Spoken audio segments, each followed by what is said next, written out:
नमस्कार बंधुरा welcome back to my channel. आमी आज के आछि आमार छादे नतून भिडियो एकटी शेयर करब। देखते पाच्छेन पिछने रयेछे टेकोमा गाछटी। एटा किभाबे केयार करेछि, यत्न करेछि एबं ए कबे प्रतिस्थापन करेछि सेई ब्यापारे सबकिछु बोलबो। एटा एकटा दारुण सुंदर फुल हय। एटार प्रति भालोबासा आमादेर अनेकेर आछे। तो आमी आगेर भिडियोते आमी शेयर करेछि आमी कबे एटाके रोपण करेछिलाम एबं तखन खूब छोट्ट छिलो। आजके एई गाछटा अनेकटा बड़ो हये এরকম সুন্দর ফুল দিচ্ছে। আমি একটু কাছ থেকে ক্লোজে দেখাই, এই রকম ফুল দিচ্ছে। তো গাছের প্রতি ভালোবাসা থাকলেই বোধহয় গাছও আপনাকে ভরে ভরে ভালোবাসা দেবে। সেটা আমরা যেমন মানুষের ক্ষেত্রেও প্রযোজ্য, তেমনি গাছের ক্ষেত্রেও একই রকমভাবে প্রযোজ্য।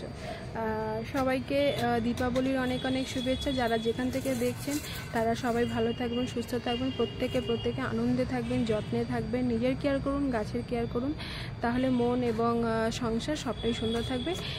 আমি দেখাই যে গাছটাকে কিভাবে আমি বড় করলাম। প্রথমত লাগিয়েছি এটা একটা, আমি দেখিয়ে দিই, এই যে বড় একটা ইয়েতে গামলায় লাগিয়েছি। এরকম একটা বড় কালো গামলাটাতে লাগিয়েছি প্রথমে ছোট করে। তো তখন গাছটা খুব ছোট ছিল, তো ছোট থাকার কারণে গাছটাকে, যেহেতু এটা একটা বৃক্ষ হয়, বড় বৃক্ষ হয়, তাই আমাকে গাছটাকে একটু বড় জায়গাতেই লাগাতে হয়েছিল। এটার পটটার দাম পড়েছিল মোটামুটি 100 টাকা।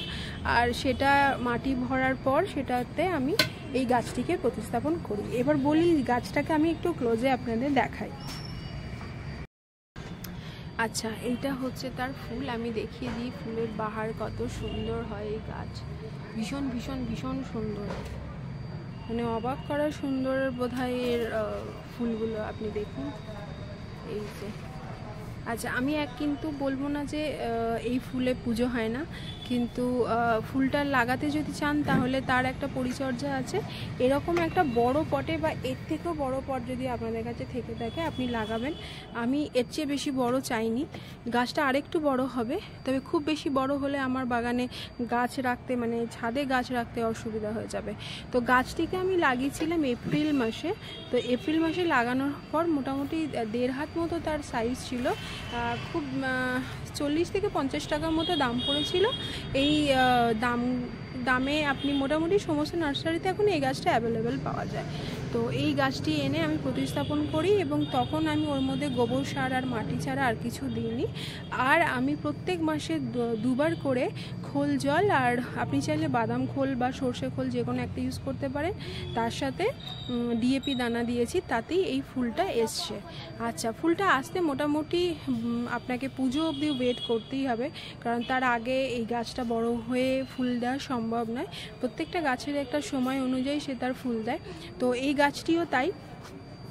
গাছটা পরিচর্যা ভীষণ ভীষণ ভীষণ সহজ, মানে আপনি যদি বোধহয় কিছু নাও দেন সে তাহলেও গাছটা বড় হবে। কিন্তু ফুলের জন্য আমাদেরকে তো একটু যত্ন করতে হয়, কারণ টবের গাছে যত্ন না করলে ফুল পাওয়া যায় না। মাটিতে যারা লাগাবেন তাদের ক্ষেত্রে মোটামুটি একবার করে খোল জল দিলেই হবে, তাতে গাছ আরও বেশি বড় হবে। এবং কেউ চাইলে গেটের সামনে করে, যেমন আমরা বাগান বিলাসকে সুন্দর সাজিয়ে রাখি, সেইভাবে আপনি সাজিয়ে রাখতে পারেন।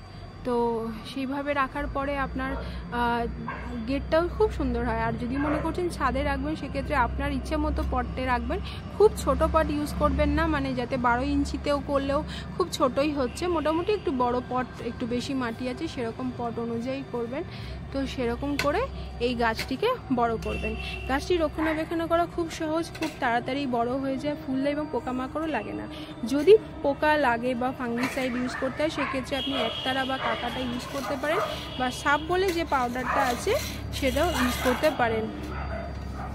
ইউজ করে আপনি এটাকে একবার করে স্প্রে করে দিলেন, মাসে একবার বা 2 মাসে একবার করলেও হবে। সাধারণত লাগে না, যদি লেগে থাকে তাহলে আপনি স্প্রে করতে পারেন। আমি কিন্তু এখন একবারও এটাতে কোনো ফাঙ্গিসাইড স্প্রে করিনি। তো আমার গাছ কিন্তু সুন্দর আছে। তো এইভাবে আপনি গাছটাকে বড় করে এর থেকে সুন্দর ফুল পেতে পারেন।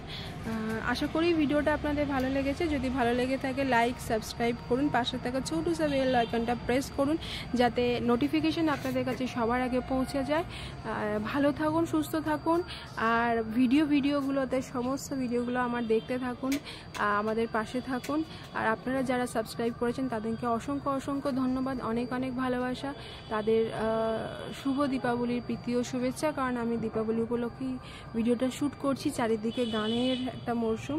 আমি ওয়েদারটা একবার দেখিয়ে দিই। আমার বাগানের কর্মকাণ্ডটা চলছে এখনও, মোটামুটি সব রেডি হচ্ছে। ওই যে আমার বড় ছেলে ওখানে খেলছে, সে না ঘুমিয়ে।